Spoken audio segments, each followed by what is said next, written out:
Wakati Rwagasore bado yuko viva,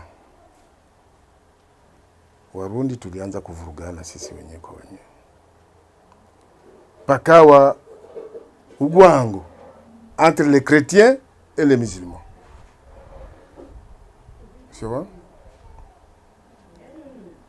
Wakati Nyerere alikuja, alituma delegation kusema kama Warundi mkitaka mpate, Warundi na Wanyarwanda mkitaka mpate independence vizuri, muondoe ile mambo ya Muhutu na Mtusi, mfanye kitu hichi wote mmoja. Ile mambo kusema huyu ndio mtu bora, huyu hapana, huyu Muhutu Mtusi, no.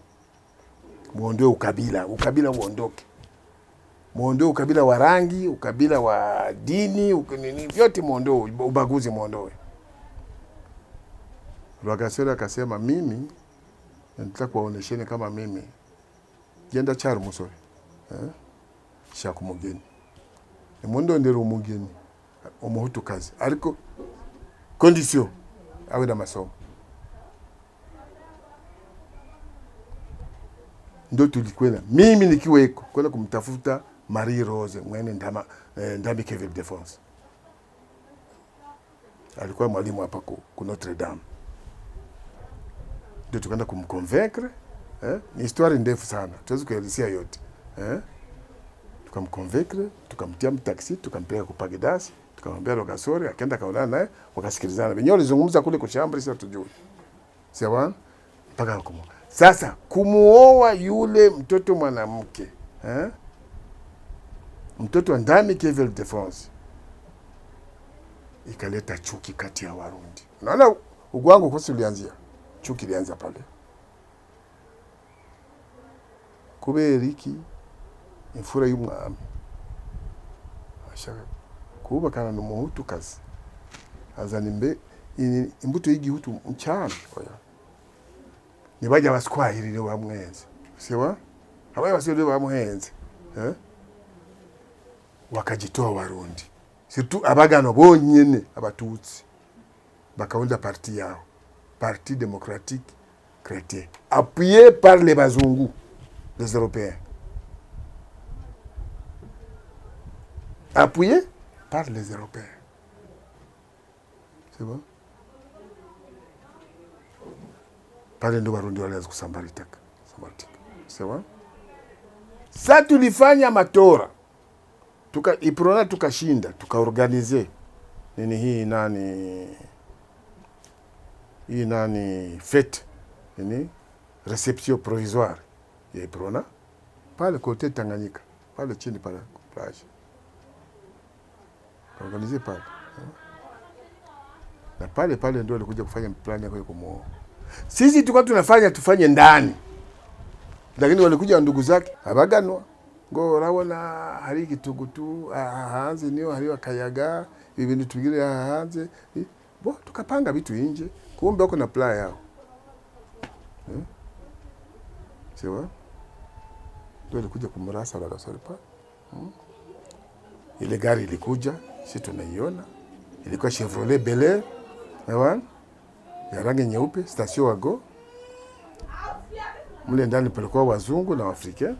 Wale wazungu tukajua nyuma kama alikuwa ni Yatru Michel, ka Georgis na Arkaniotis Silverius. Na mle wa Afrika alikuwa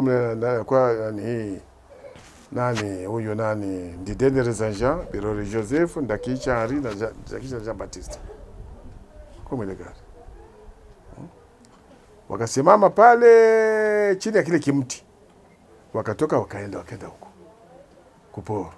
Wakafanya marche arrière huko ngambo ya garde no. Ilikuwa bado ni gare routière. Kwa bado jawa. Wakaja pale. Pana kimti mpaka leo kiko pale. Kimfenesi kiko pale. Ndio gari kasimama pale. Pale ndio wakamrenga na karabini. Sawa? Walitaka wampige risasi hapa. Kile risasi kapiga hapa. Rwagasore akasimama akaanguka juu ya meza. Sisi tuko pale kuona vile. Tunaona kuona damu inateremka. Tukatimua mbio, tukakimbia. Sawa? Tukakimbia. Sisi tukaenda Kokoniti. Tukaenda kujificha pale. Na ndio pale mabusa alikuwa anakunywa pombe pale. kwa pale, si ndio tukua musicien pale. Sasa Mwambusa alikuja akakutana kijana mmoja wa Kinyarwanda analia pale, anaitwa Simobariri Leonard. Akaniuliza mimi, Mujogo ndio jina kwa naniita. Mujogo, huyu analia, nikamwambia analia sababu Prince Rwagasore anakufa. Anafanya nini? Anambia anakufa. Na nini? Sasa walimpiga bunduki. Hakusema kitu. Akaenda kwa comptoir, Donald ipate Kasberg. Kafanya Kasberg, alikunywa very moja tu kwa akakaa hivi, kaingia kufuatilia. Kwa hiyo kuja na madami moja tutu mama fia moja wa Kifranka, ni Mfransa, kani Mbeleji, kani sijui, alikuwa na nywele nyeupe hivi. Akaacha na mtupa hapo, akaenda kule. Na sisi tukafuata, tukaenda mbio. Akakuta Rwagasore amelala juu ya meza, kalalia mkono hivi. Huu mwingine unateremka hivi. Damu imeganda hapa. Sawa? Kaili Warundi wanataka ubusero. Sawa? Akafika kamkamata hapa, akamuinua hivi, akamtia hapa pote damu. Akamrudisha pale, akaingia mvatiri yake. Sasa ile kufa kwa Rwagasore ndio kaleta sasa mparaganyiko kati ya Warundi, tukatengana. Sawa? Itakutokea vita kubwa, watu wangekufa wengi. Sawa? Lakini Mwambusa alisema nini? Abana banje oyafuye n'umwana wanje, abamwishe abana biwanje, namwe mwasigaye n'abana biwanje, sinzo kubura benshi kubera umuntu umwe, nimugume muhira. Mwihangane, umuntu wese acyari muhira biwe. Nimugire kintu ndakimwe, oya. Lakini sasa pale ndio mwanzo sasa wa tawanyiko.